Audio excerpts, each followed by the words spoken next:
En nombre de la Benemérita Universidad Estatal a Distancia, la Escuela de Ciencias Sociales y Humanidades, la Cátedra de Trabajo Social y el Observatorio Latinoamericano Observa la Trata, capítulo Costa Rica, les damos la más cordial bienvenida a esta segunda parte del Congreso Virtual Latinoamericano y Caribeño sobre trata de personas y tráfico ilícito de migrantes. Este es un espacio producido por la Cátedra de Trabajo Social, junto con la facilitación del programa de videocomunicación BICOM. Mi nombre es Pablo Ramírez Solano y les acompañaré como moderador de este espacio. El objetivo de esta mesa de trabajo será abordar desde el cumplimiento de los derechos humanos las diversas perspectivas y escenarios en torno al tema de mujeres, legislación y trata de personas en Latinoamérica. Para ello, las personas expositoras que nos acompañan expondrán diversos trabajos de investigación en los cuales se abordan conceptos teóricos relacionados con la trata de personas y legislación en algunos países de Latinoamérica y el Caribe, enfocado principalmente en población femenina o cuerpos feminizados. Les voy a proceder a explicar la dinámica de la exposición. En cuanto a la mesa de trabajo, tenemos 4 ponencias, 6 personas ponentes. Cada ponencia tendrá 15 minutos para realizar su exposición. Al finalizar el desarrollo de las 4 ponencias, tendremos un segmento de preguntas, por lo que les solicitamos a todas las personas que nos acompañan que puedan ir pensando sus preguntas, anotando sus comentarios y reflexiones para que posteriormente nos las envíen por medio del chat, que es el único medio establecido para la interacción.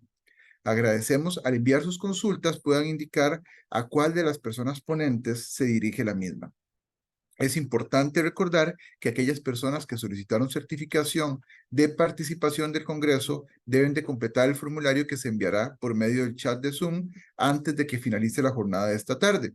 Ya por la mañana se pasó el cuestionario, el formulario de la mañana, pero también deben llenar este de la tarde. A continuación, presentaremos la primer ponencia denominada Femicidio en contexto de trata de personas en la República de Argentina, a cargo de las profesionales María de los Ángeles Palacio de Arato y Paula Constanza Polumbo de Argentina. María de los Ángeles Palacio de Arato es doctora en Derecho y Ciencias Sociales de la Universidad Nacional de Córdoba, Argentina. Es jueza de la Cámara en lo Criminal de la provincia de Córdoba, Argentina, ex jueza de Control y Niñez, distinguida por su labor como jueza en la causa Rosina, autora de numerosas publicaciones y conferencista, representante del Poder Judicial en la Comisión Provincial de Lucha contra la Trata de Personas, de Contención y Recuperación de Víctimas de Explotación Sexual. Bienvenida, María de los Ángeles. Y Paula Constanza Palumbo es abogada en la Facultad de Derecho y Ciencias Sociales de la Universidad Nacional de Córdoba, Argentina, escribana, Universidad Empresarial Siglo XXI de Córdoba, Argentina. Desde el año 2016 se desempeña en el Poder Judicial de la provincia de Córdoba, Argentina. Actualmente es relator asistente de magistrado en la Cámara Tercera en lo Criminal y Correccional, adscrita en la Cátedra de Derecho Penal Segundo de la Universidad Católica de Córdoba. Colaboradora en el proyecto de investigación Violencia de Género, la respuesta del Poder Judicial de Córdoba a las víctimas de este flagelo, los años 2022-2023. Para nosotros es un gusto contar con su participación y desde el capítulo Costa Rica de Observa la Trata y de la UNED les damos la cordial bienvenida. Y facilitamos el inicio de su ponencia a partir de este momento. Les recuerdo, tienen 15 minutos para su presentación. Yo unos 4 o 5 minutos antes les estaré recordando que el tiempo se les va finalizando. Adelante. Bueno, un gran saludo, afectuoso saludo a todos. Para mí es un gusto y un honor participar de este tan importante evento llevado a cabo en este Congreso Virtual Latinoamericano y Caribeño sobre trata de personas y tráfico ilícito de migrantes. Saludo muy cordialmente a todos los participantes y a quienes nos han invitado. Bueno, nuestra ponencia tiene que ver con algunas situaciones que dentro de la ley de Argentina no han quedado bien resueltas a nuestro entender. Sabemos todos y conocemos que la violencia de género es una realidad muy permanente y muy presente en todas las mujeres de Argentina y Latinoamericana, porque la lucha contra la mujer por la igualdad ha sido un arduo camino que ha debido transitar por muy diferentes etapas y lejos está de haber logrado una igualdad real en todos los ámbitos de la vida. Ha tenido distintos resultados en los ámbitos laborales, universitarios, en la vida familiar, con distintos resultados y en algunos espacios hemos tenido mayor desarrollo que en otros. Sin embargo, la violencia contra la mujer es una realidad muy presente en todas nuestras situaciones y lo ha sido desde siempre. En algunos momentos las mujeres nos quemaban por brujas, en otros momentos solamente estábamos recluidas para las tareas domésticas, y esto siempre ha sido la realidad de la mujer en todo el mundo prácticamente. Es así que por este mismo sometimiento ha sido víctima de violencia de muy diferentes modos. Podemos considerar que el punto más alto de violencia contra la mujer lo constituye la trata de personas con fines de explotación sexual. Dentro de nuestro país se reformó, hubo grandes avances en la protección de los derechos de la mujer desde la firma de los tratados internacionales de CEDAW y Belén do Pará. Así es como que se reformó la ley de trata, se incorporó el delito de trata al Código Penal. Hubo sentencias judiciales desde la perspectiva de género que implicaron un gran avance y sobre todo se dictó una ley que se llama la Ley Micaela, que obliga a la capacitación permanente a todos los miembros del Estado, de los tres poderes, en temas de género y en perspectiva de género. Sí, podemos también recordar que se reforma el Código Penal y se introduce el delito de femicidio. Este delito de femicidio que se introduce en el Código Penal solo contempla un tipo de femicidio. Entonces, nuestra pregunta de investigación que vamos a realizar y que es lo que ha llevado este trabajo, es si la ley argentina ha dado clara respuesta a la problemática de violencia de mujer cuando encuentra la muerte en situaciones de trata de personas, en situaciones de lucha armada, de narcotráfico. Y hoy pensaba también, escuchando las exposiciones de la mañana, cuando la mujer ha decidido no cumplir la promesa de subrogación de vientre y por eso puede encontrar la muerte. ¿Qué encuadre legal se haría en estos casos? Y esa es lo que nosotros vamos a tratar de brindar nuestra respuesta. Bueno, como decía María de los Ángeles, para encuadrar un poco a qué nos referimos con esta problemática que tenemos aquí en Argentina, lo que planteamos es que no están reguladas todas las formas de femicidio que consideramos existentes en la actualidad. En nuestro país, como decíamos recién en el año 2012, se incorpora la figura del femicidio al Código Penal, en particular se incorpora todas las figuras que son los homicidios agravados. Pero solamente se incorpora un tipo de femicidio que es el llamado femicidio íntimo.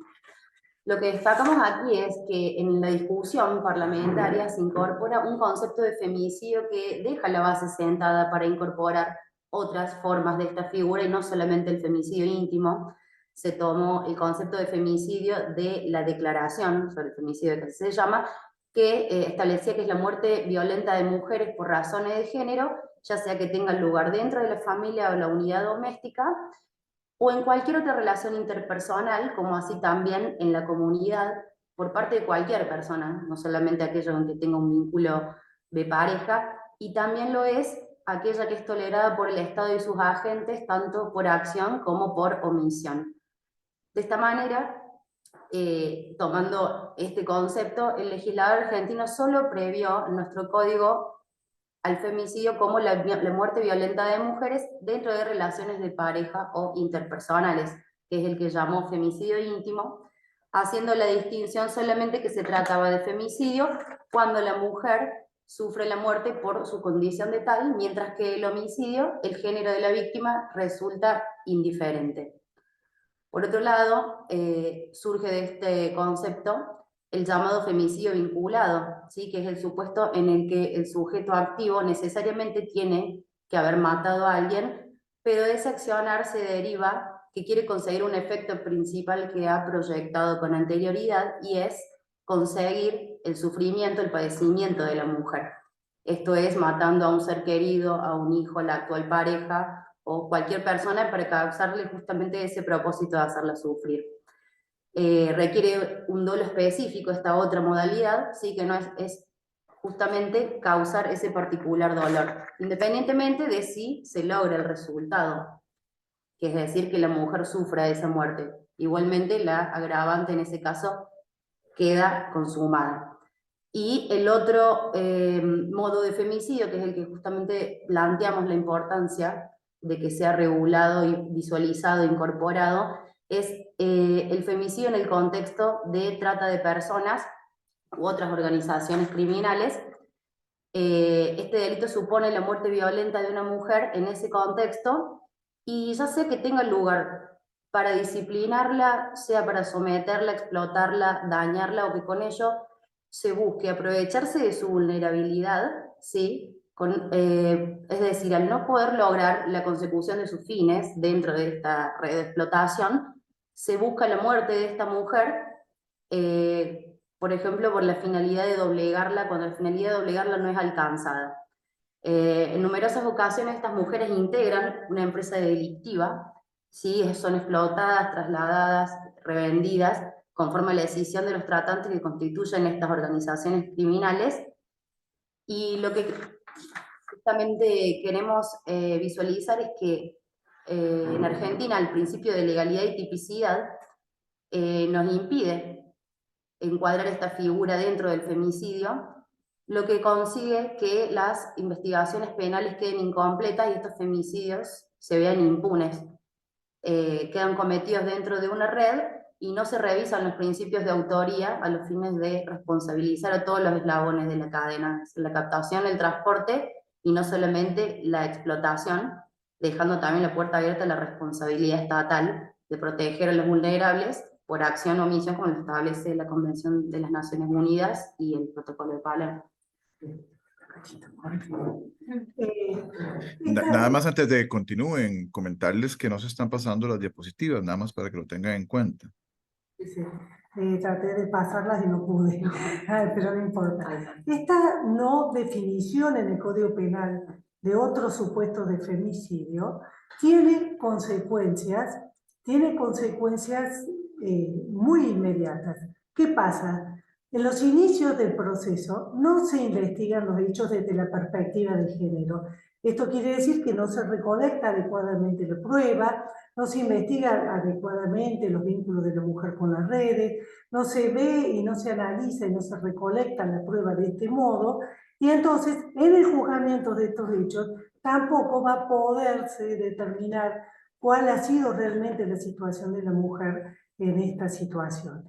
Esto a la vez genera otro tipo de consecuencias porque no ingresan estas situaciones dentro de las estadísticas de todo y no se cumple adecuadamente, entonces con los observadores de veneno para y de CEDAW dentro de nuestro país.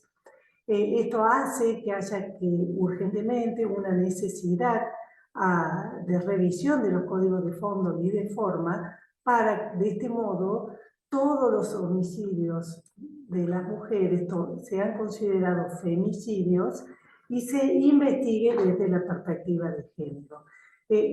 Por ejemplo, que es lo que también ocurre con otras figuras que están en el Código Penal, como el abuso sexual seguido de muerte, el secuestro coactivo seguido de muerte, y la trata, si bien no prevé el agravante con el resultado de muerte, hay que acudir a la concurrencia de figuras para su correcta tipificación.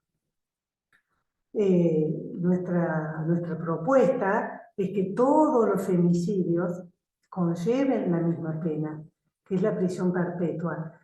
Que no se consideren estos otros crímenes como homicidios simples, cuya pena llega hasta los 30 años de prisión, sino que tengan la prisión perpetua que habla la ley en relación a los femicidios.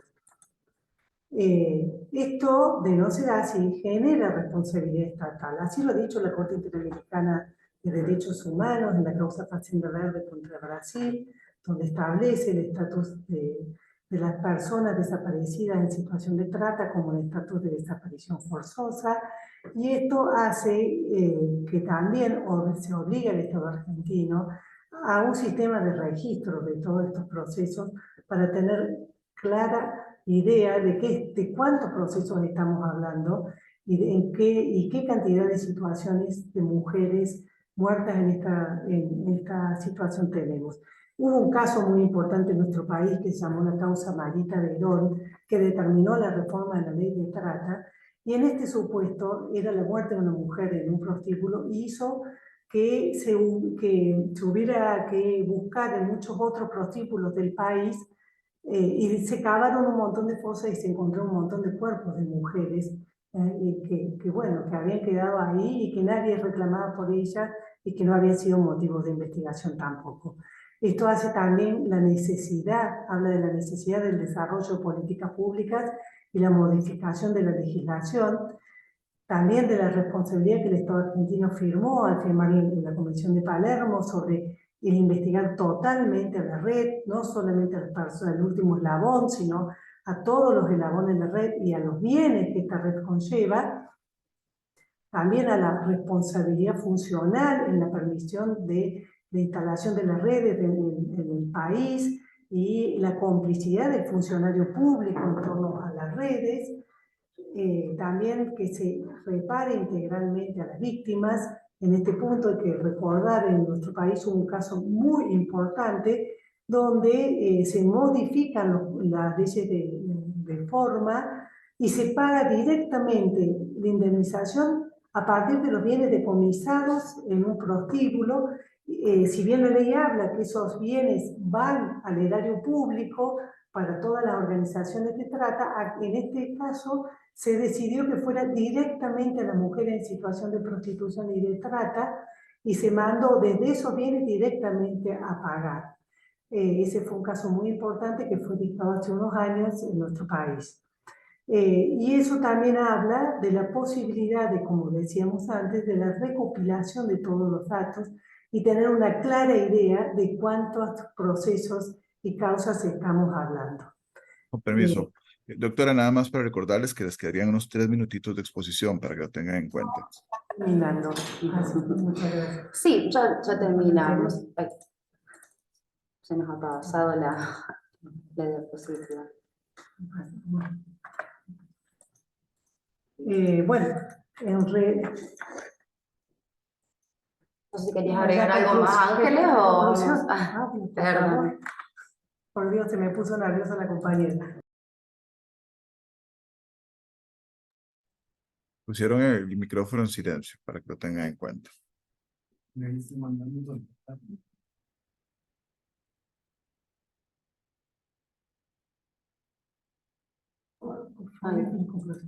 Y ahora sí.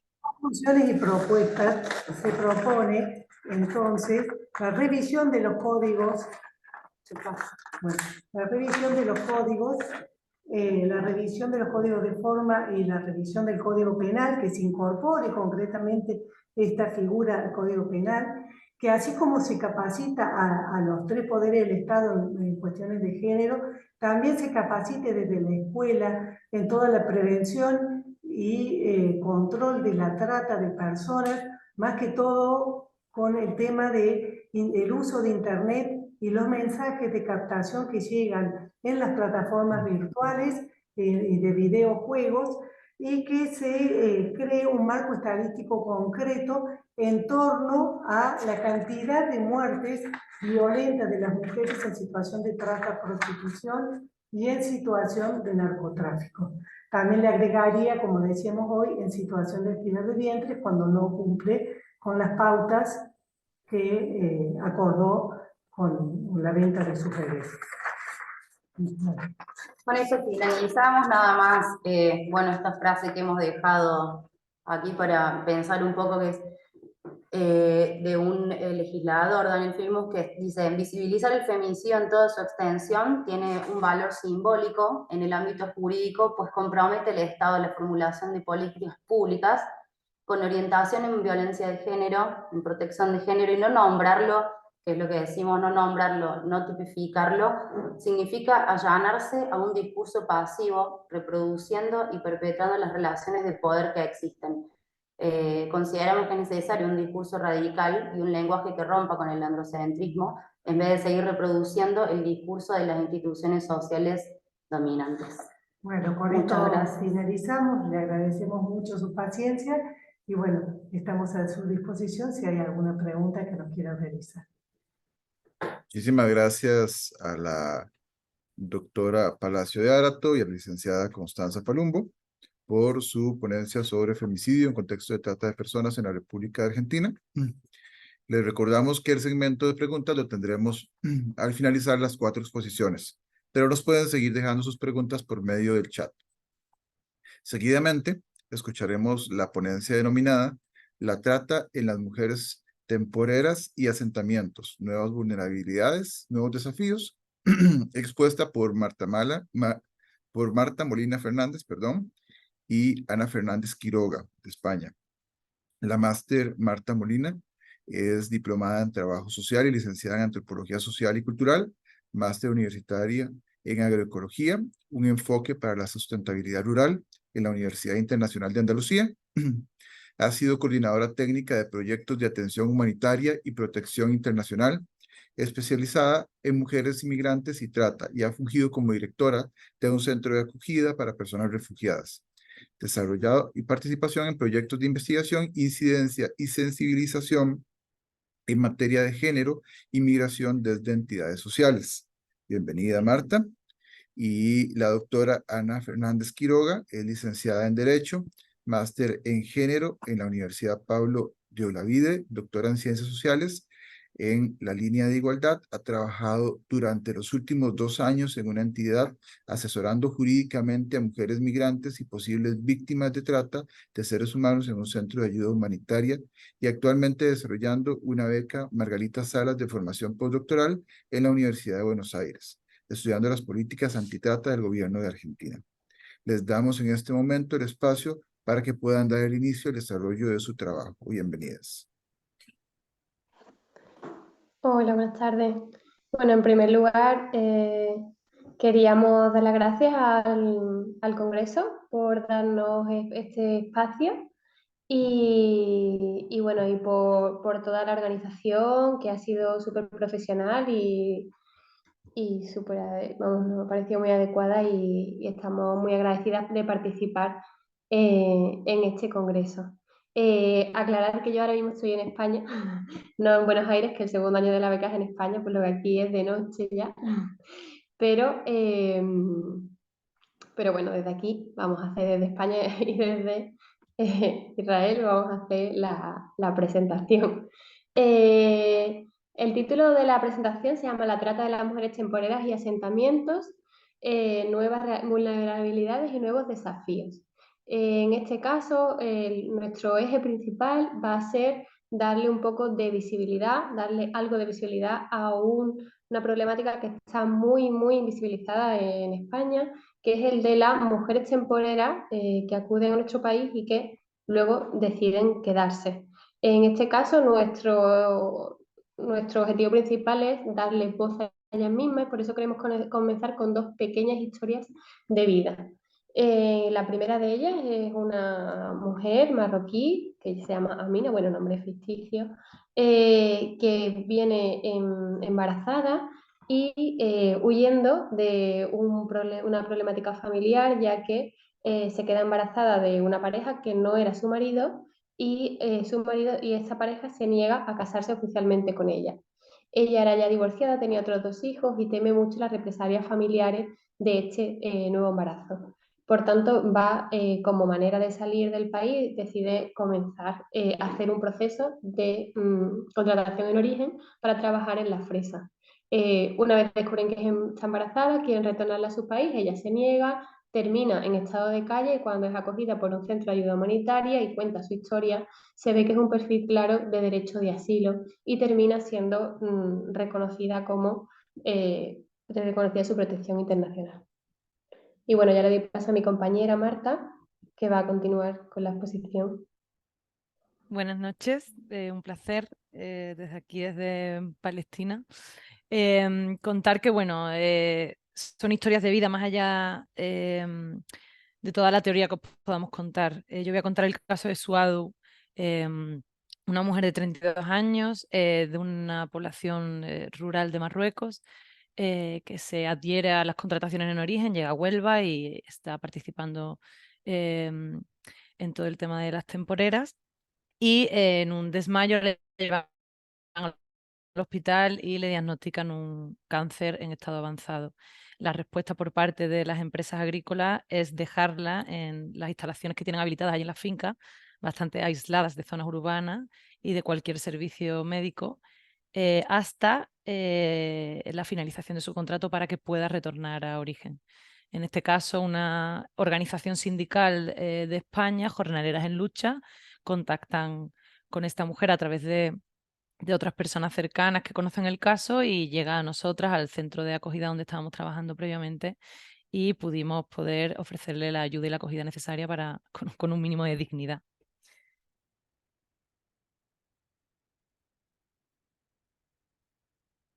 Estos son... Bueno, parece que tengo problemas en el paso de la diapositiva. Estos son al final historias de vida que con esta ponencia lo que queremos es poder trasladar y poder potenciar una realidad que por mínima que sea y por reducida que sea, tiene la misma relevancia y creemos que es muy importante darle su protagonismo a las voces más silenciadas, ¿no? Y no enfocarnos siempre a la generalidad, sino atender a las pequeñas historias de vida que son las que en el fondo están sufriendo, ¿no? Y están viviendo estas experiencias. Y la trayectoria del Congreso, a nivel legislativo, a nivel internacional, se conoce un poco el contexto y creo que no vamos a contar nada nuevo, pero nos parece importante iniciar entendiendo que la trata, la explotación sexual, la sociedad patriarcal en la que vivimos es algo bastante generalizado, teniéndolo muy como prioridad en las agendas políticas nacionales, internacionales y en este caso regionales en nuestro país. En Europa sigue siendo la trata uno de los negocios ilícitos más lucrativos, generando numerosos intereses y de ahí que tenga este soporte. Es la manifestación más desconocida de esclavitud, aunque consideremos que la esclavitud se ha abolido. Bueno, es uno de los objetivos de desarrollo sostenible de la Agenda 2030. Naciones Unidas trabaja en esta línea, por lo tanto, a nivel internacional tiene una prioridad. Y la Convención sobre la eliminación de todas las formas de discriminación contra la mujer, tratado internacional, que ahora mismo está ratificado por la gran mayoría de los países, 187, 189 países. Por lo tanto, existe un interés, existe una implicación a nivel teórico, a nivel de contexto en este ámbito.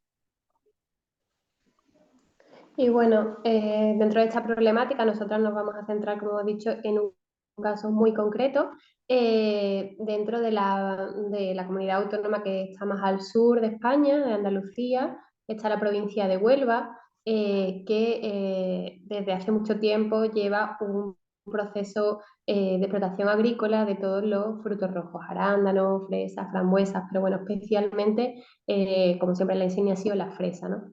Este negocio no hace más que aumentar y aumentar. Somos los mayores exportadores de Europa, creo que terceros del mundo, de fresa y también de arándano. Pero claro, la mano de obra de toda esta producción está sostenida en su mayoría por personas migrantes. Dentro de las personas migrantes hay algunas que vienen por temporadas pero que son regulares en España o en otros países y se trasladan a España, pero hay otras que vienen específicamente para este proyecto desde origen y esto se está llevando a cabo actualmente. También se ha llevado a cabo un convenio con Ecuador en los últimos años, pero especialmente se lleva a cabo con Marruecos. Ahí se ha creado un perfil entre las empresas en que se considera quién es el mejor perfil de mejor trabajadora, que son las mujeres marroquíes, de entre 20 y 45 años, casadas o viudas, con menores a cargo, que no pueden trasladarse a España, sino se quedan en su país, y se buscan esos perfiles en zonas rurales, con pocos recursos, se contrata a las mujeres en origen y actualmente casi 20.000 mujeres cada año acuden a España para trabajar en esta temporada de la fruta. El caso es que la temporada cada vez dura más, ya son 6-7 meses lo que dura la temporada.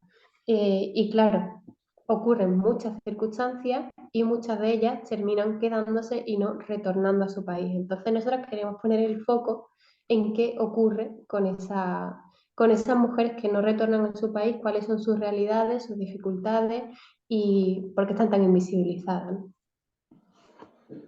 De ahí surge esta investigación. En este caso, nosotros nos encontramos con una realidad de trabajo diaria de mujeres víctimas, bueno, posibles víctimas de trata que vienen de diferentes zonas del África subsahariana, Marruecos, Argelia y demás. Normalmente entran de forma irregular por pateras, pero en este caso nos llegó esta necesidad, esta demanda en el entorno de las asociaciones del sur de España, de mujeres que se quedaban en terreno en situación irregular y a las que hemos acogido. Después de este trabajo de intervención social y de ayuda humanitaria en este contexto de completa vulnerabilidad, es desde donde nosotras consideramos que había que desarrollar esta investigación.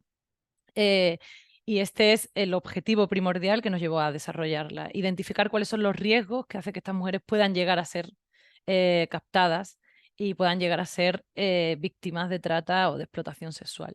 Partíamos de esa hipótesis previa de ver que ya se estaban dando casos de situaciones de mujeres que efectivamente por el contexto y las circunstancias terminaban en esta realidad. Planificamos y utilizamos una metodología etnográfica, esto de la antropología tiene sus consecuencias, y bueno, queríamos aproximarnos a la realidad de ellas a través de sus propias historias de vida. Estuvimos analizando, sistematizando y acercándonos a la realidad de 5 mujeres que fueron acogidas en nuestro centro a través de una metodología cualitativa, siempre sistematizando datos cuantitativos, pero priorizando en todo momento el discurso. Y a través de un trabajo de campo estuvimos en 3 de los asentamientos, en numerosas visitas y en conexión con todos los agentes sociales vinculados a este entramado.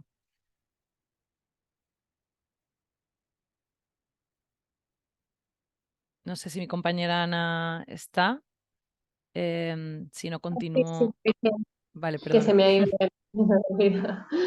vuelvo a activarlo. Entre los resultados, lo que queríamos resaltar por una parte era que, claro, todo este perfil de contratación que se buscaba de origen, que se basaba mayoritariamente en garantizar el retorno de las trabajadoras, lo que querían era pues asegurar que las mujeres pues tuvieran menores a cargo, que tuvieran maridos que, digamos, de alguna manera les hicieran tener un vínculo con el retorno, pero no se tenía en cuenta cuáles eran las consecuencias también psicológicas y sociales de buscar estos perfiles, ¿no?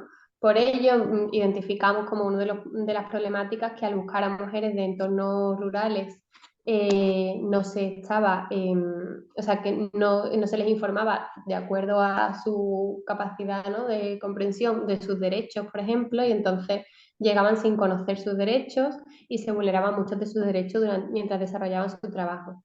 Las fincas donde trabajaban se encuentran en lugares aislados de la zona de los, digamos, de los municipios y no se hace ningún tipo de acercamiento, ¿no?, ni por entes públicos, ni por las entidades, ni por las empresas, para conocer qué recursos públicos tienen los hospitales, los centros de salud, el derecho al empadronamiento, ¿no?, a identificarte. No hay ningún tipo de acercamiento, digamos, al día a día de una persona que realmente vive en España casi más de la mitad del año. Y tampoco hay una perspectiva. Entonces veíamos como que ellas, había muchísimas problemáticas en el desarrollo del trabajo, mucha vulneración de derechos, también explotación sexual y laboral que ha sido denunciada ya en los últimos años, han llegado a sentencias condenatorias en los últimos años, y esto les hace a muchas de ellas abandonar. ¿Y por qué no quieren retornar? Pues no, muchas de ellas veíamos que no querían retornar porque no se tenían en cuenta, pero al ser el motor económico, el irse de allí les hacía perder toda la capacidad económica. Entonces, si tenían un problema en la empresa, a veces preferían pues quedarse a buscar otro recurso económico para seguir sosteniendo a estas familias en vez de volver, digamos, sin nada y habiendo salido ya del proceso, ¿no? Otra también por, como hemos dicho, por miedo a la violencia de género, ¿no? Los indicadores de violencia de género de Marruecos son altos y había mujeres que sufrían violencia. Lo veíamos en un doble perfil. Algunas en las que veíamos que eran los maridos los que seguían teniendo todo el control de sus contratos, de sus derechos laborales, etcétera, incluso desde Marruecos, se comunicaban directamente con las empresas. Y otras que lo que hacían era llegar a España como para huir de esta situación, ¿no? Entonces, todo este perfil creaba una gran vulnerabilidad y hacía que hubiera muchas problemáticas en el desarrollo de sus trabajos y les hacía también en muchos casos tener que abandonar estos trabajos y ahí había una gran vulnerabilidad porque eran mujeres que se convertían en situación, se pasaban a estar en situación irregular, a tener una presión social de origen que en el que le está exigiendo que sigan siendo el sostén económico y una falta, ¿no?, de accesibilidad a la vida, digamos, burocrática española, a los derechos que tienen, a los recursos que pueden tener, etcétera. Recordarles que tienen 3 minutos para finalizar su exposición. Sí, yo ya paso a Marta si quiere y luego... Creo que Marta se nos congeló la imagen, probablemente está teniendo Claro, problemas de conexión. Ya está por acá otra muchas vez. gracias, Pablo. Sí, ya. Nuevamente se congeló la imagen. Bueno, un poco lo que, si no ella me interrumpa cuando esté, un poco lo que queríamos decir era eso, ¿no? Que esta desigualdad en origen que se busca solo para garantizar el Sí, retorno, perfecto. posteriormente... ¿Está, Marta? ¿Me escuchan bien? Sí. Escuchamos, sí.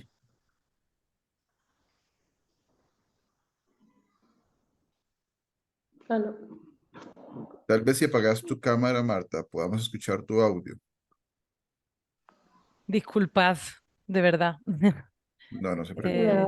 Las circunstancias aquí no son las más propicias para poder tener una buena conexión. ¿Se me escucha bien? Sí, te escuchamos perfecto. No se ve la diapositiva, ¿verdad? No sé. Bueno, en definitiva, a mí lo que me parece importante, ya que estamos participando aquí, tenemos la posibilidad de acceder a numerosas personas que creo que nos oyen con cierto interés. En España se da una situación en la que en el sur de España hace falta mano de obra para poder trabajar en el terreno agrícola. No tenemos población suficiente, por lo tanto se establecen estas determinadas normativas, acuerdos internacionales para que puedan acceder. En este contexto, personas, mujeres con unas vulnerabilidades de origen que vienen a nuestro país, hacen ese trabajo y con el objetivo de que retornen, porque España sigue teniendo una política migratoria de no facilitar el acceso a la población de otros países de determinadas zonas, ¿no? Entonces, bueno, la conclusión al final es que se está desarrollando una vulneración absoluta de todos los derechos, tanto como mujeres como personas, desde el ámbito laboral, porque tanto en las formas de vida y en las condiciones de habitabilidad de los sitios donde residen, como en las condiciones laborales, son mujeres analfabetas, mujeres en situaciones de violencia de género en su mayoría, violencia doméstica, intrafamiliar, y bueno, y finalmente aquellas que deciden no retornar y quedarse se quedan en situación irregular y dependiendo de generalmente otras personas, hombres, que les aseguran y les prometen que sí que podrán tener una vida con ese disfrute de esos derechos en España. Entonces, bueno, nosotras consideramos que en este caso se está dando no solo una vulneración a nivel de derechos, sino también una clara existencia de indicadores de trata y de explotación sexual. Pudimos ver cómo en los asentamientos existen casas específicas donde hay mujeres prostituyéndose.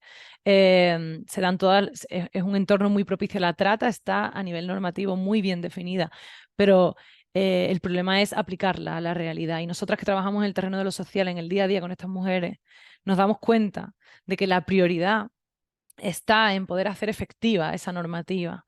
No se trata solo de dejar escrito aquello que se tiene que aplicar, se trata de aplicarlo.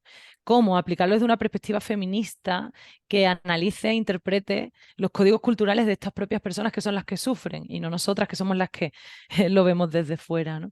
Se trata de intentar acercarnos a esta realidad, analizarla, visibilizarla y darle voz a estas personas que son las que sufren cada día estas múltiples violencias en contextos de total vulnerabilidad y en contextos de total marginalidad.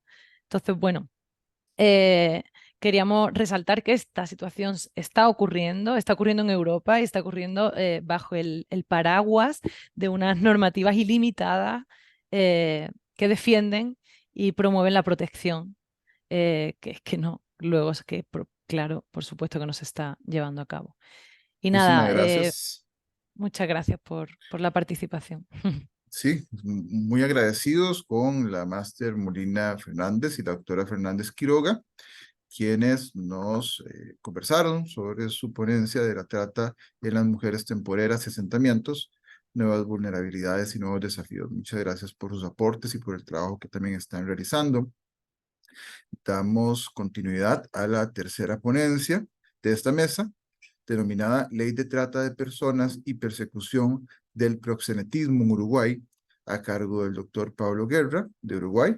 El señor Guerra es licenciado en Sociología, tiene un magíster en Ciencias Sociales del Trabajo y doctor en Ciencias Humanas de la Universidad Católica de Uruguay. Es profesor titular en régimen de dedicación total del Instituto de Sociología Jurídica de la Facultad de Derecho de la Universidad de la República, investigador, activo del Sistema Nacional de Investigadores. Pablo, bienvenido. Es un gusto tenerle en este congreso y le cedemos el espacio para su exposición.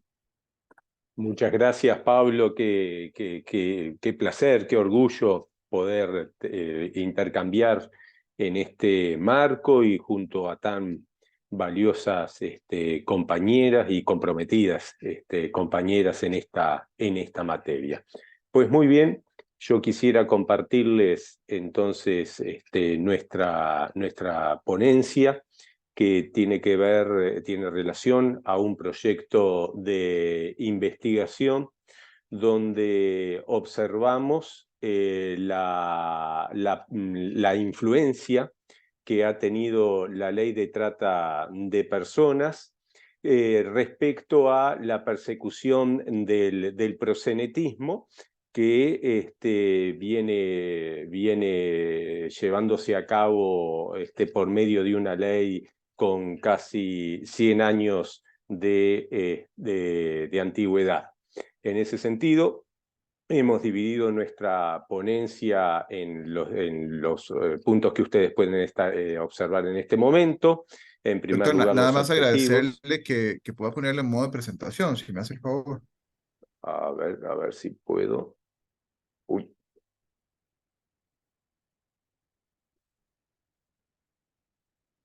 Un segundo.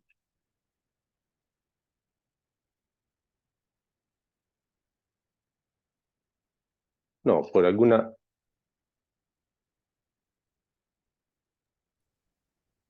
No me habilita la presentación. Ok, no hay problema, continúe. No hay problema, seguimos insistiendo. Seguimos insistiendo de esta manera. Por lo menos se puede ver, ¿verdad? En cuanto al objetivo de esta ponencia, como les decía, es indagar si la figura sociológica del proxeneta, esto es, el agente explotador de prostitución ajena, está mutando su configuración penal desde el surgimiento de la Ley de Trata de Personas, que es la Ley 19643 del año 2019. Y en ese sentido recurrimos a una metodología que implica análisis de documentos, fundamentalmente de leyes, y el análisis de jurisprudencia a través de 3 fuentes que engloban en su totalidad aquellas sentencias en estas materias. En cuanto al problema de investigación, bueno, ¿cuál es el contexto? Uruguay cuenta con una temprana legislación que procura el perseguimiento del delito del proxenetismo. La ley actual es del año 1927. Previamente hubo una ley en el año 1916 sobre proxenetismo y delitos afines en un contexto de incremento del número de cafillos en la ciudad de Montevideo a raíz del incremento de penas en la región, y más atrás contamos con algunas disposiciones en el primer Código Penal del año 1889. Sin embargo, a casi 100 años de esa ley aún vigente que persigue el proxenetismo, algunas cosas han cambiado, sobre todo a partir del 2002, donde Uruguay cuenta con una ley que regula el trabajo sexual. Entonces, ¿qué sucede? Estamos enmarcados en un sistema que tiene sus complejidades. Por un lado, tenemos una ley que persigue el proxenetismo con una definición muy amplia, ya la vamos a ver. Por otro lado, tenemos otra ley más actual, más de unos 20 años de antigüedad, donde se regula el trabajo sexual, e incluso el trabajo sexual en locales, prostíbulos y algunas denominaciones locales, por ejemplo, casa de masajes, whiskería. Cada uno de nuestros países tiene denominaciones locales también para hacer referencia a los prostíbulos. Y bueno, entonces la complejidad está en cómo dirimir entre el trabajo sexual absolutamente autónomo y aquel trabajo sexual donde hay figuras que pueden estar muy próximas justamente a la del proxeneta. En este contexto, entonces, en una reciente investigación estuvimos indagando acerca de si estaba operativa la ley de persecución del proxenetismo. En una reciente investigación, justo a la doctora Gallardo, observamos que en el periodo de vigencia de ambas leyes se identificaron 28 sentencias definitivas que perseguían el proxenetismo con 41 procesados, o sea, tenemos en promedio aproximadamente 2 personas condenadas por año. Pongámonos en el contexto, Uruguay es un país pequeño de 3.5 millones de habitantes. En ese sentido, una de las constataciones que podemos compartir es que hay plena vigencia del delito de proxenetismo, aún en estas circunstancias que acabamos de mencionar. Pero hay un nuevo escenario ahora, a partir del 2019, y viene justamente de la mano de la ley sobre trata de personas. Dadas las características de las mismas, ciertos operadores y operadoras judiciales parecen haber encontrado en esta nueva ley un mejor ámbito para sancionar aquella vieja figura del proxeneta, ahora bajo nuevas figuras, en este caso las figuras del tratante y del explotador. Entonces se suceden las preguntas de investigación. ¿Se sigue aplicando el delito del proxenetismo a partir de lo dispuesto por la ley de trata? ¿Hay preferencias por parte de los operadores judiciales para aplicar lo dispuesto en la ley 19.643 en detrimento de lo señalado por la ley 8080, que es la que tiene 100 años? ¿Cuáles son las características de la nueva ley de trata de personas en relación al proxenetismo? Entonces, luego de presentadas estas preguntas de investigación, pasamos a la primera parte, que es el análisis de las normas que forman parte de un sistema que hemos denominado sistema prostitución-proxenetismo. La primer pieza en este sistema es la vieja ley de proxenetismo y todavía actual, que define al proxeneta como toda persona de uno u otro sexo que explote la prostitución de otra, contribuyendo a ello en cualquier forma con ánimo de lucro, aunque haya mediado el consentimiento de la víctima. Vean que es una definición muy amplia. Yo les diría de cuño abolicionista. Tuvieron mucha influencia las corrientes del abolicionismo feminista en el año 27 al redactar esta norma, aunque luego la regulación que hizo el Poder Ejecutivo fue en otro sentido. Esta ley además establece dos modalidades de proxenetismo, el proxenetismo stricto sensu y el llamado delito del reclutamiento que allí exponemos.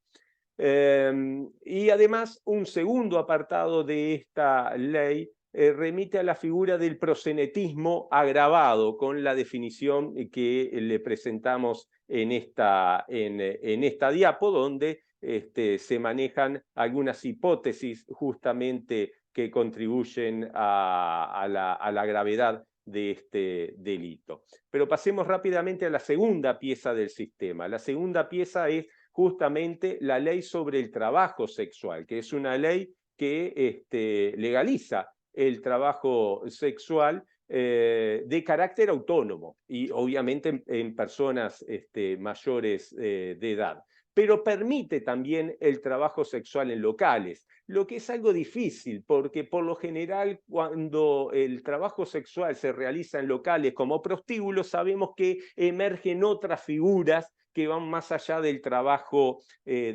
autónomo. De hecho, algunas investigaciones propias que ya tienen 20 años y que han sido actualizadas, observan que en la mayor parte de los prostíbulos de nuestro país hay relaciones de dependencia y por lo tanto hay alguien que está sacando un provecho de ese sistema.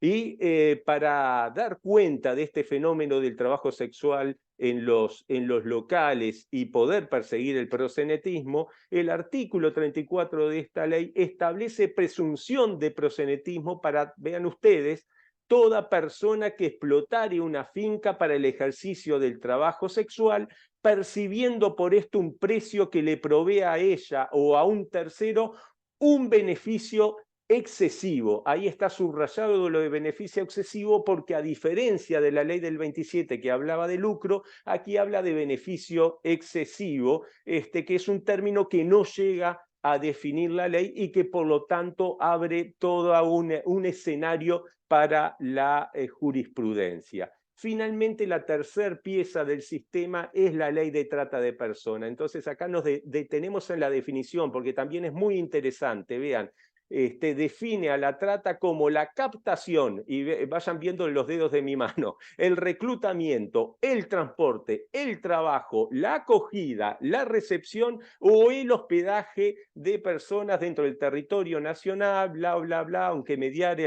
el consentimiento de las mismas con fines de explotación. Pero los dedos van enumerando 7 verbos que tienen que ver con la posibilidad de observar trata. Entonces, ¿qué destacamos de esta ley? Bueno, incluye la figura del explotador, define lo de qué es la explotación sexual y recurre a 7 verbos que incluyen el de inducción, que ya estaba presente en la otra ley, para dar cuenta entonces del fenómeno de trata.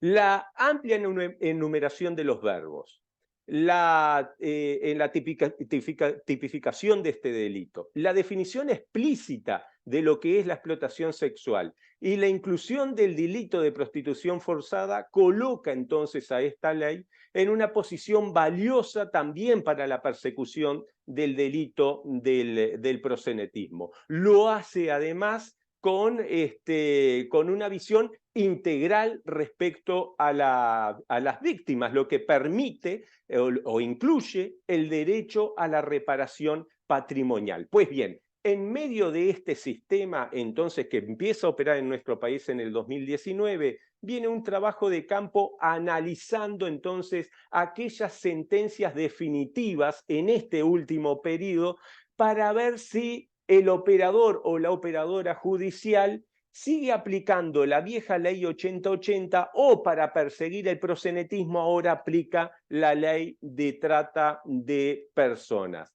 Y bueno, ¿cuáles fueron los resultados luego de analizar cientos, yo diría algunos miles de sentencias en este último periodo? Detectamos 5 sentencias definitivas que están allí expuestas vean que en la primera de ellas aplica la ley de proxenetismo, no aplican la ley de trata. En la segunda aplica la ley, la primera no aplica la ley de proxenetismo, sí la ley de trata. En la segunda, tercera y cuarto ocurre lo contrario, aplican la ley de proxenetismo, no aplica la ley de trata. Y finalmente tenemos un caso muy interesante que es un recurso de casación de la Suprema Corte de Justicia, donde aplica ambas leyes con delito continuado de tratas de personas y proxenetismo y delito continuado de proxenetismo, lo que podría marcar entonces una tendencia. Entonces, pasemos a las conclusiones. 4 de esas sentencias recurren a la figura penal del proxenetismo, la restante lo hace bajo la figura de trata de personas. Este dato nos permite afirmar que la ley de trata no desplaza la antigua ley de proxenetismo, sino que ambas forman parte del repertorio con el que cuentan los operadores judiciales para perseguir este flagelo. Respecto a la frecuencia del delito, en este periodo hubo 1.25 sentencias definitivas por año, guarismo algo inferior al periodo que habíamos estudiado con anterioridad, que va del 2002 al 2019, y respecto al número de condenados, también en este caso fueron 6 las personas condenadas en este periodo que analizamos de 3 años, lo que hace aproximadamente 1.5 personas condenadas por año, también un guarismo algo inferior respecto al periodo anterior. De cara al futuro próximo, se podría suponer que el impacto de la ley de trata de personas será mayor para la persecución de aquellos delitos que refieren al fenómeno sociológico de la explotación de una tercera persona para que ejerza la prostitución. Esta proyección está basada en que la nueva ley, reitero, incorpora 7 verbos nucleares y, como se ha señalado desde algunos operadores, esta redacción contribuye a la persecución de los delitos analizados. En segundo lugar, la ley de trata introduce el derecho a la reparación de las víctimas, así como otros derechos procesales, y finalmente las penas son mayores cuando se aplica la ley 18250, que es de la que bebe fuentes la ley de trata de personas, con respecto a cuando se aplica solamente la ley 8080. Básicamente eso es lo que quería compartir con ustedes. Muchas gracias por la atención. Muchas gracias, doctor Guerra, por su exposición y su ponencia sobre la ley de trata de personas y persecución del proxenetismo en Uruguay. Les recordamos que al final estaremos realizando el espacio de consultas. Ya pueden ir poniendo sus preguntas en el chat para que posterior a las ponencias podamos analizarlas con las personas expositoras. Como cuarta ponencia, tenemos el tema análisis comparativo de la nueva legislación integral de la trata de personas en España, a cargo de la doctora Alejandra Salazar Andrade. Ella es doctora en Psicología de la Comunicación y Cambio de la Universidad Autónoma de Barcelona, máster en Psicología de Familia, licenciada en Ciencias de Psicología y es tutora independiente de inglés como segundo idioma. Le damos la más cordial bienvenida a la doctora Salazar. Un gusto tenerla en este congreso y le cedemos el espacio para su exposición. Buenas tardes. Entonces, ya sé que estamos hablando de temas de Latinoamérica, entonces, como dirán, ¿qué hago hablando de una ley en España? Pues lo más importante para resaltar es que la mayoría de las víctimas de trata de personas en España son de Latinoamérica y específicamente mujeres. En España, el problema principal es la explotación sexual, pues la mayoría de víctimas mujeres. Y parte del problema es que la primera legislación oficial que tuvo el país fue en el 2010, desarrollada en el 2010. Antes de esto no había nada inscrito en el Código Penal específicamente de España. Y solo fue hasta marzo del año pasado, del 2022, que se propuso una actualización de este vocabulario, de la legislación, que fue aprobada en noviembre del 2022. Entonces, no llevan ni un año implementando estas nuevas medidas. Entonces, vamos a hablar un poquito sobre qué ha cambiado, qué propusieron, si es suficiente, ya que, digamos, es solo la segunda iteración de estas medidas. Uno de los propósitos de la actualización de la legislación era de asegurarse de tener un enfoque mucho más integral de lo que es la explotación de personas, la trata de personas. Por ejemplo, uno de los problemas que ve España es el matrimonio forzado, que es, digamos, dentro de la nueva legislación se incluye dentro de la trata de personas. Y, por ejemplo, también la venta de órganos humanos.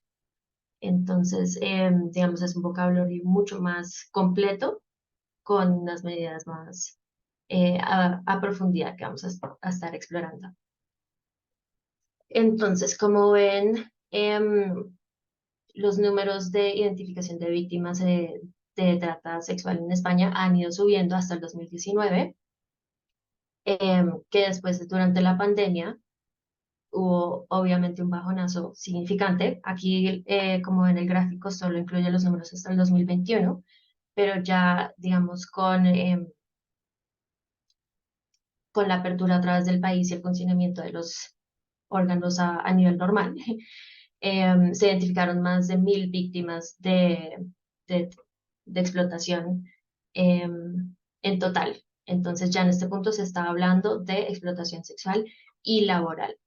Ten en cuenta que la explotación sexual es el número mayor de víctimas. Por ejemplo, aquí valdría la pena comparar un momentico con otros países de Europa. Entre el 2017 y el 2022, en Bélgica solo se identificaron 450 víctimas de trata de personas, comparando con España, que pues es casi el doble de esto. Entonces, el propósito de esta ponencia y el artículo que acompaña es de mirar 3 preguntas. ¿Cómo se compara esta nueva legislación con la pasada, la del 2010? O sea, ¿qué se ha visto en los 10 años que han pasado? ¿Qué les pareció importante actualizar? Si es una mejoría integral, como ellos dicen, responde a las necesidades múltiples que han traído muchos grupos de crítica a la legislación pasada, y específicamente cómo afecta a las víctimas, a los migrantes traficados. Entonces, esto se desarrolló a través de crear un marco teórico a partir de, digamos, los estudios de expertos en el área. Entonces, por ejemplo, se utilizaron los estudios de Siddharth Kara, de Elena Wood y de muchos expertos de Naciones Unidas y de la Unión Europea, y de grupos de crítica a legislaciones sobre la trata de personas, como el grupo Greta, el Center for the Study of Democracy, Urban Institute y grupos específicos de víctimas. Entonces, Greta específicamente, el grupo de expertos sobre la lucha contra la trata de seres humanos, que pertenece a la Unión Europea, ha hecho múltiples estudios de las legislaciones de países europeos, y cada cierto número de años les hace públicos como unos reportajes detallados sobre qué pueden mejorar. Entonces, por ejemplo, en el 2022 también le hicieron una crítica a Bélgica para que hicieran las actualizaciones del apoyo legal y el acompañamiento de víctimas.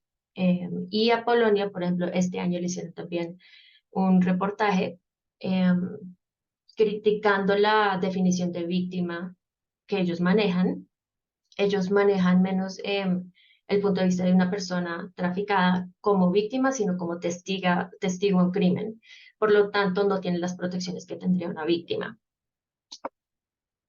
Entonces, digamos, el marco básico de qué es una ley integral contra la trata de explotación y la explotación de seres humanos tiene dos partes: las medidas preventivas y las medidas correctivas.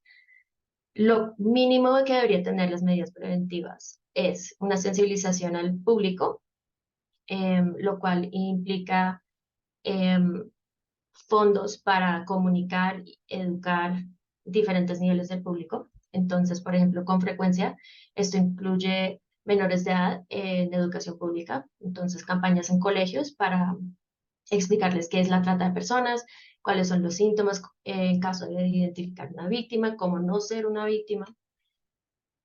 Pero obviamente esto tiene un punto débil, que la mayoría de las víctimas son internacionales. Hay algunas víctimas en España que son nacionales, gente que mueven de una parte de España a otra sin su permiso o sin su conciencia completa de lo que está pasando. Entonces, esto requeriría más bien una inversión en la sensibilización al público extranjero de dónde provienen las víctimas, específicamente en Latinoamérica, que vamos a ver es un punto débil, la falta de coordinación internacional entre países. Una segunda parte de la medida preventiva son las regulaciones de sectores laborales y vulnerables, específicamente en España, el sector de agricultura. Digamos que el trabajo sexual se podría considerar parte de la explotación laboral, pero para nuestros fines vamos a estar hablando de ellas como explotación distinta, en parte por la violencia que pues se hace contra el cuerpo de la víctima. Y por tercero, las colaboraciones con los países de origen. Esto se podría incluir bajo lo otro, pero esto es más en términos de movilidad de fronteras, de un lado y del otro. Por ejemplo, el entrenamiento de funcionarios de migración, o sea, de aeropuertos, de fronteras, etc. La segunda parte son las medidas correctivas, o sea, lo que es después de que ya el crimen ha sido cometido, la persona fue traficada. Entonces, estos son los procesos de identificación de víctimas, que en el pasado y en muchos países todavía son responsabilidad de los cuerpos de seguridad, por ejemplo, la policía. Los segundos son las penas a traficantes y el proceso judicial. La idea es que las penas sean tan severas que disuadan a la gente de traficar. Desafortunadamente, como también decían en la segunda ponencia, es un crimen muy lucrativo, tiene mucha plata, entonces las penas tienen que ser bastante altas para disuadir en verdad. En este momento, entonces, en España es más o menos entre 5 a 8 años de prisión. Esto no cambió de acuerdo a la legislación pasada. Lo que sí añadieron fue más detalle al vocabulario alrededor de estas penas, incluyendo, digamos, las diferencias de severidad de acuerdo al crimen. Por ejemplo, la violencia y, digamos, la edad de la víctima, porque en la legislación pasada no se incluía la posibilidad de menores de edad, hombres, como víctimas de trata de personas. Y tercero, dentro de la legislación es las medidas de protección y reinserción de víctimas. Entonces, esto incluye el tiempo de acompañamiento, los fondos de acompañamiento, la ayuda legal, la ayuda sanitaria, como de salud, etc. En el pasado también pues, hay que tener en cuenta que las definiciones de cada uno de estos roles, de traficante, de víctima, eran distintas. Entonces, digamos, cada uno de estos puntos tiene que tener un lenguaje muy específico. Y también refleja los valores del país. Por ejemplo, una anécdota, en el pasado las penas por el contrabando de inmigrantes, o sea, si un migrante quería entrar a España y le pagaba a alguien por ayudarle a entrar a España, las penas a esta persona eran mayores que a los traficantes de explotación sexual. Entonces, las deficiencias históricas de la legislación pasada, del 2010, eran que tenía un enfoque demasiado fuerte en la explotación sexual, en víctimas específicamente de mujeres y niñas, entonces no consideraba víctimas de explotación laboral y de hombres.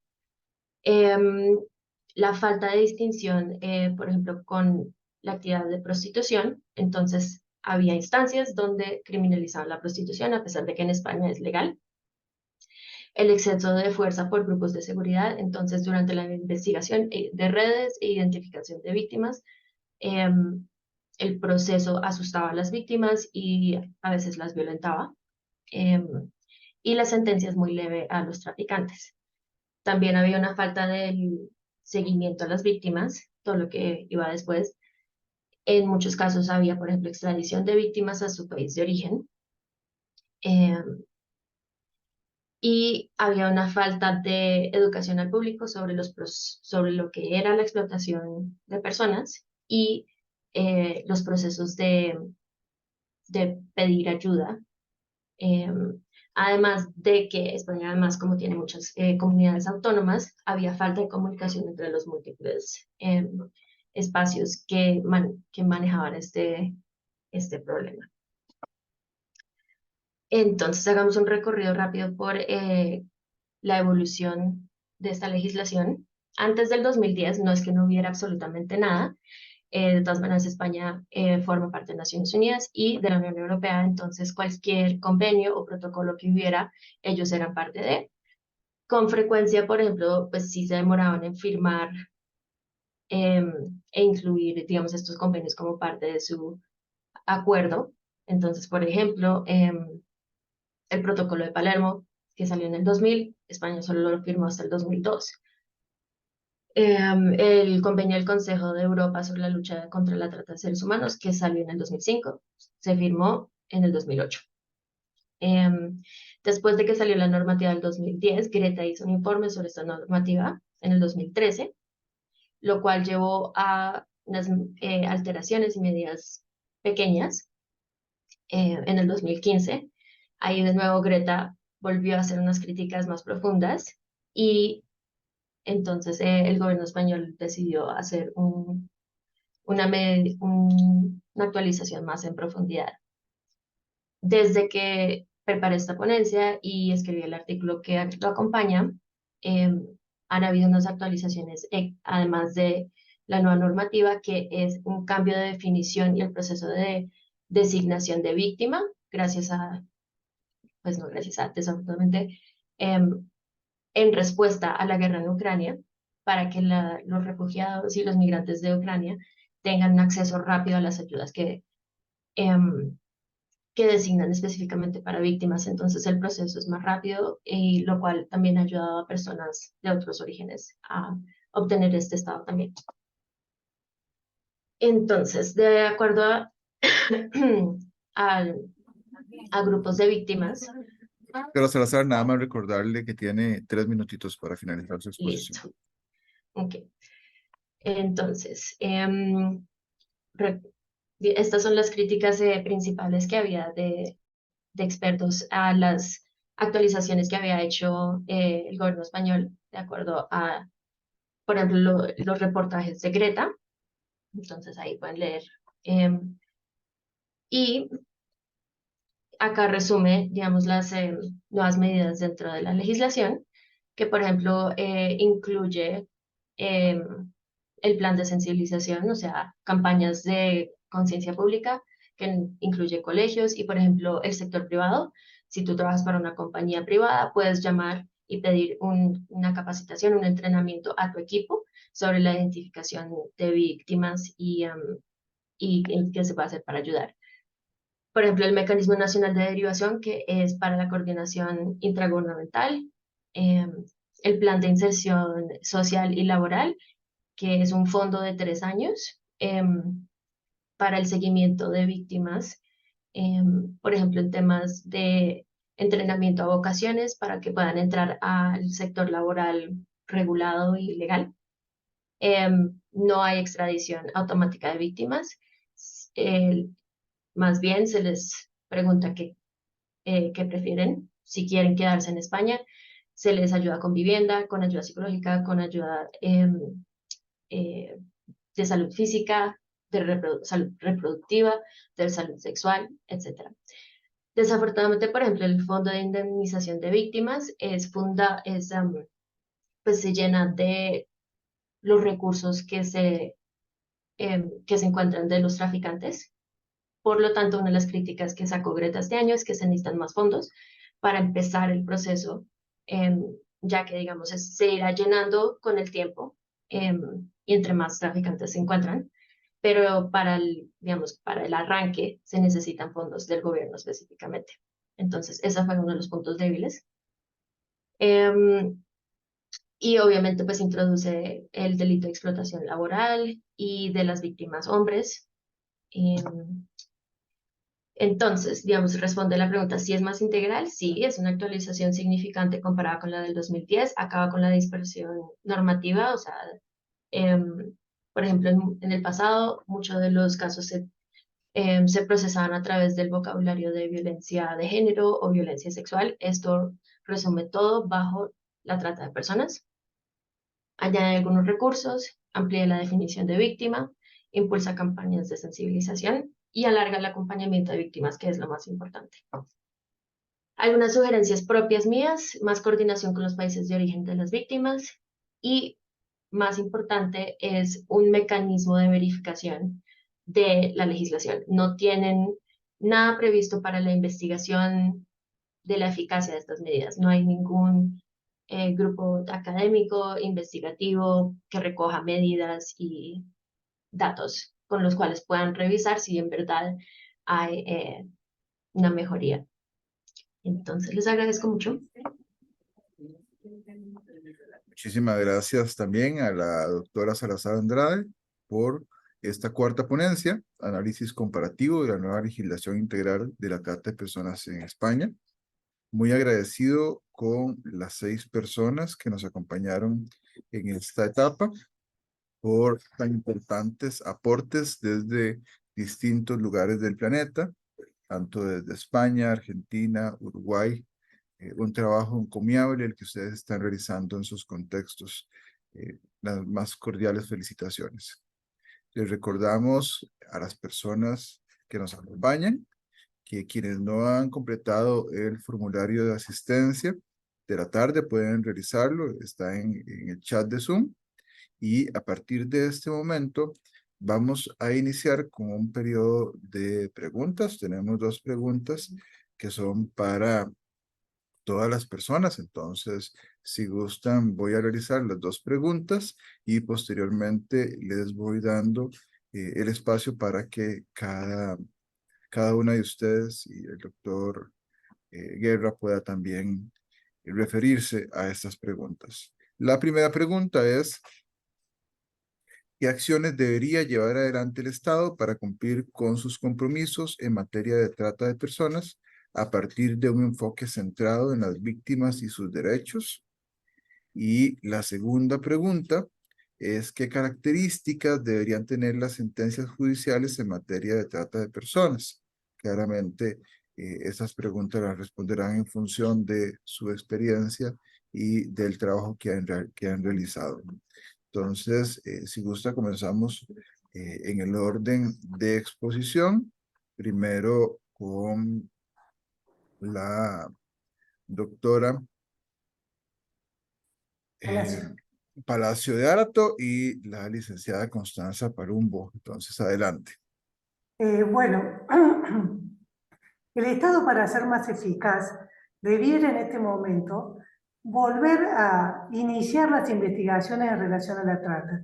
Todos sabemos que la pandemia modificó profundamente los ambientes y los modos del ejercicio de la prostitución. Todo lo que estaba en la calle pasó a ser virtual.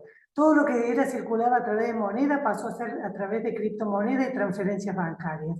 Y el Estado no actualizó los modos de seguir investigando. No entra a las redes, no las patrulla, no entra a los videojuegos, permite las ofertas engañosas permanentemente en Facebook, en Instagram, en Telegram, en todas las redes sociales, y además se creó después de la pandemia y ya estaban estas plataformas, pero se han creado plataformas de pornografía como OnlyFans, GoFundMe, que son verdaderamente situaciones de ciberprostitución. Y el Estado en estas cosas todavía estamos veremos, por lo menos en Argentina. No hay los fondos suficientes, Argentina está en una crisis económica sin precedentes y lo que más ha pasado es que se han recortado todos los fondos para todos estos programas. Sin embargo, como decíamos en un curso que participé ayer, la trata, junto con la minería ilegal, han pasado a ser los negocios más lucrativos del planeta. Y sin embargo, el Estado no ha notado, por lo menos en Argentina, no ha tomado nota de estas circunstancias. Entonces, si el Estado no modifica las normas de investigación y no modifica los modos de investigación de los hechos penales relacionados a la trata y los delitos de prostitución, que como bien decía, el proxenetismo y el rufianismo, no vamos a tener los resultados que queremos. Eso sería, en mi opinión, en la situación de Argentina. Muchísimas gracias. Entonces, le damos la palabra entonces a la máster Molina Fernández y a la doctora Fernández Quiroga. Sí, bueno, yo creo que en nuestro contexto concreto, como ha dicho la compañera, sí que hay una nueva ley de trata pero que no tiene como un recorrido como para valorar la eficacia que ha tenido, ¿no? En nuestro caso concreto se ve que los pocos recursos que hay, faltan recursos y falta mucha formación en todos los agentes que intervienen en los procesos de identificación de la trata y que también está muy enfocada solo en un tipo de trata y con un perfil muy de víctima que puede que muchas mujeres no cumplan, ¿no? Entonces están muy enfocados, ¿no?, en la explotación sexual y especialmente en la desarticulación, digamos, de redes de explotación sexual en España, pero sin embargo hay otras explotaciones sexuales más complejas, como ocurría en nuestro caso, ¿no?, en el de estas mujeres temporeras que se quedan, que no tienen recursos y son explotadas en terreno sin haber este traslado para este fin y a lo mejor una explotación dentro de los asentamientos, pues por ejemplo para este tipo de manifestaciones de violencia no hay ni formación ni recursos específicos, ¿no? Sino lo poco que hay está solo centrado en un caso muy concreto, todos los demás parecen invisibles, ¿no? Entonces eso ni se ve en la sentencia ni se ve en los procesos. Cuando se pide una identificación para esos casos, cuesta mucho que alguien lo vea. A mí me gustaría añadir que en España tan solo un 1,4% de los casos de trata son identificados. O sea, hace falta reforzar no solo a nivel de recursos, mecanismos y la perspectiva normativa.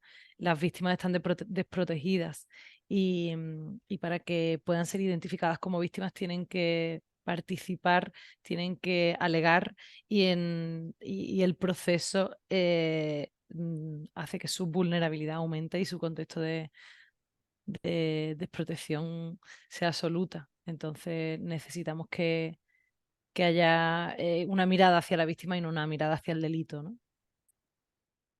Muchísimas gracias a ambas. Le doy el pase al doctor Pablo Guerra. Sí, yo creo que lo primero que debería haber es voluntad política para perseguir estos delitos.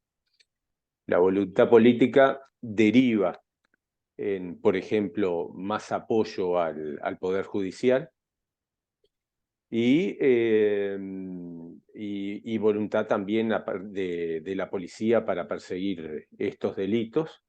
Yo supongo que con un componente más importante de inteligencia policial, entre otras cosas por las razones que recién señalaban con anterioridad, es decir, las nuevas modalidades de explotación sexual y de prostitución bajo parámetros de proxenetismo, y hacer un esfuerzo para aplicar mejor las leyes, porque en el caso de Uruguay no hay un problema legislativo.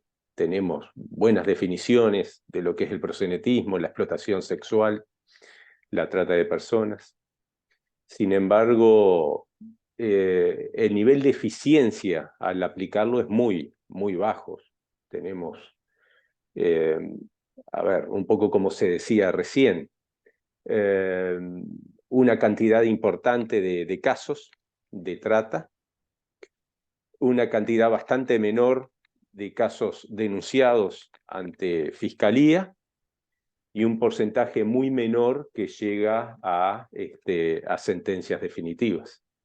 Y con respecto, entonces, esto me da puente a la pregunta sobre cómo deberían ser esas sentencias. Bueno, repito también algunas de las cosas que ya se plantearon. Sentencias que persigan el delito, pero que tengan muy presente también los derechos de las víctimas. Muchísimas gracias, doctor Guerra. Y cerramos con la participación de la doctora Salazar Andrade. Entonces, sí, en España, por ejemplo, sí contrastaría con lo que decía mi colega, que sí hay una deficiencia en el vocabulario legal con lo que decían de la explotación virtual. Eso no se ha considerado para nada. Pero más allá de añadir al lenguaje legal es unas medidas o sea, una medición, cifras, estadísticas de la eficiencia de lo que hay. Y por otro lado, los mecanismos de denuncia son complejos, no son muy bien conocidos. Si una víctima quiere acudir a ayuda o alguien que identifica una víctima quiere pedir ayuda, que no sean a través de los cuerpos de seguridad que causan mucha desconfianza con mucha gente. Bueno, muchísimas gracias por resolver las preguntas planteadas. En definitiva, ha sido un espacio de muchísimo aprendizaje y reflexión.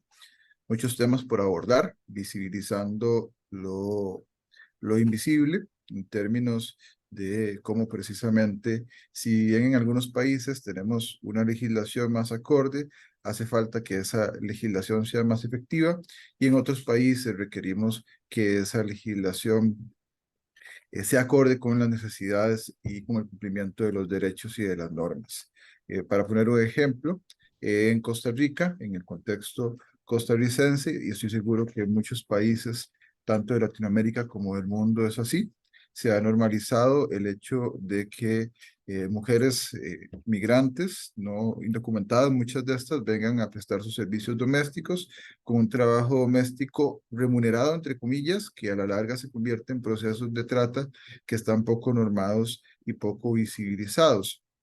Y eso se repite en distintos ámbitos que, como lo hemos ido resaltando, incluso llegando al tema de analizar cómo el trabajo doméstico no remunerado que ejercen desde una perspectiva patriarcal las mujeres en sus hogares, muchas veces desde un lugar de la obligación de su rol, también podría incluso visibilizar ciertas de las características que se han planteado. Tenemos una pregunta más, vamos a ver, que me la están compartiendo para todas las personas ponentes, que sería con la pregunta con la que cerraríamos. Se dijo que el caso de España, solo el 1% se logra identificar como trata de personas. Acá lo lamentable es que la misma víctima debe demostrar de qué trata y eso que logra sobrevivir porque lo hay, pero tenemos que enfocarnos no en los victimarios. Más un comentario que una pregunta. Me gustaría saber si tienen algún aporte respecto a este último comentario. Entonces, si gusta, empezamos con la doctora Palacios. Yo puedo contar que acá en Argentina nosotros tenemos una Secretaría de Trata y las víctimas son tratadas como víctimas desde el primer momento. Lo que ocurre es que la víctima de trata, inmediatamente de rescatada, no puede declarar, porque la víctima sufre un montón de situaciones psicológicas que le impiden considerarse como víctima. Puede sufrir el síndrome de Estocolmo, puede padecer el estrés postraumático, puede estar en consideración de que su rol no es tan terrible. A mí me pasó rescatar mujeres paraguayas en prostíbulos acá de Córdoba y que ellas me dijeran, yo estoy muy bien acá, yo donde vivía tomaba agua de los charcos, en cambio acá tengo agua de una canilla. Yo en un primer momento dije, tiene razón. Y después, al segundo siguiente, dije, yo no puedo querer una categoría diferente a los derechos humanos que lo que quiero para mí y para mis hijas. Pero esa situación a esta mujercita pobre, que era una menor de edad paraguaya, viniendo de una localidad muy pobre del Paraguay, hubo que hacerle mucha asistencia psicológica, mucha posibilidad de contactar con su familia, mucha cuestión para que ella pudiera autopercibirse como víctima y recién después poder declarar el proceso. No siempre es lo mejor para una víctima declarar en los procesos porque no ha podido hacer todas estas cosas y porque teme mucho a todos los traficantes, a los tratantes. Pensemos que en la mayor parte de las sentencias solamente se agarra al último eslabón de la cadena. Por eso nuestras sentencias de trata debieran ser el comienzo de otras investigaciones para poder tomar toda la red en su conjunto, y no solamente la red, sino los bienes económicos. Entonces, en relación a las víctimas, es muy difícil que no es una víctima de un accidente de tránsito o de un robo, que inmediatamente se autopercibe como víctima. Es muy particular la situación de víctima y necesita mucho trabajo psicológico para que ella pueda empoderarse en su lugar de víctima y recién después pensar si desea declarar en un proceso. En nuestra ley, a las víctimas no se las identifica en ningún momento porque se sabe que los traficantes vuelven a querer captarlas y vuelven a caer. Muchas veces se han rescatado varias veces las mismas mujeres.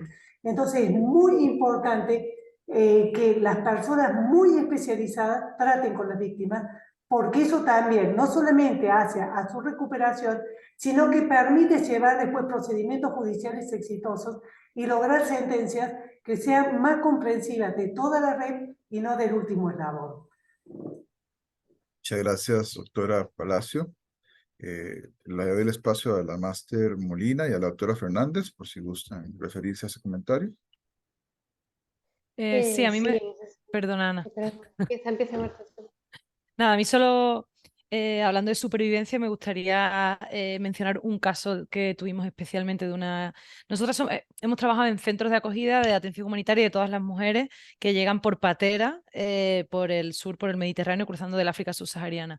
De 2.500 a 3.000 mujeres a lo largo de 2 años, el 98% detectadas como víctimas de trata, identificadas solo 2. O sea, hay un largo camino que recorrer y con una fiscal increíble, muy implicada y con un grupo policial relativamente implicado, pero con muy pocos recursos. Una mujer de 17 años decide colaborar con la policía, denuncia, da toda la información, protegida en nuestro centro con todas las categorías que podamos entender por un centro de protección de víctimas. Finalmente, esta chica ahora mismo se encuentra en silla de ruedas en Francia con su explotador y sin posibilidad porque tardaron 6 meses en empezar a iniciar cualquier trámite en su proceso judicial.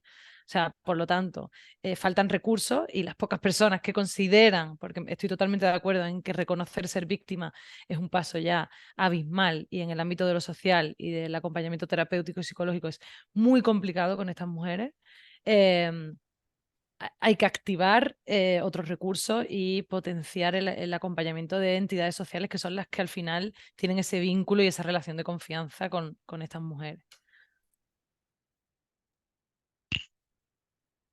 Sí, en ese sentido es que yo conocí un poco el proceso de Argentina, muy diferente. O sea, en Argentina es como ha dicho la compañera, ¿no? Primero una atención psicológica desde el primer momento y un acompañamiento en los centros.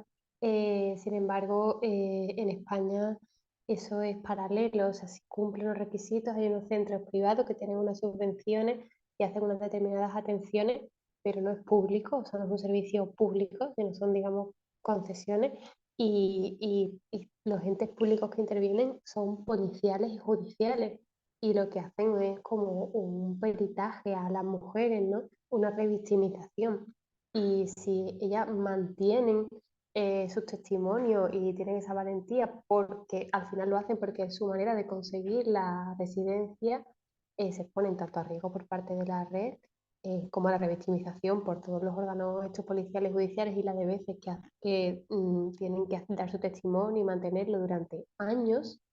hasta que se consiguen sentencias, porque al ser redes complejas, pues tardan mucho. Y en ningún momento por ahora la prioridad de la legislación y los procedimientos es la víctima, y más que la víctima, la mujer que en un momento determinado ha sufrido un tipo de explotación, y si decide continuar su vida de una u otra manera, que no tenga que durante años pesarle ser ¿no?, el eje principal de un proceso judicial tan complejo y tan riesgoso para ella, ¿no? Muchísimas gracias. Le doy la palabra al doctor Guerra, si gusta referirse a ese comentario. No, adhiero a las palabras anteriores, mucho para hacer, mucho para avanzar, mucho para mejorar, pero qué alentador, Pablo, me parece escuchar a estas ponencias y la valentía y el compromiso de estas compañeras en sus distintas funciones, porque eso nos da esperanza de que las cosas pueden hacerse mejor. Definitiva, doctor. Y cerramos con la doctora Salazar Andrade. Gracias.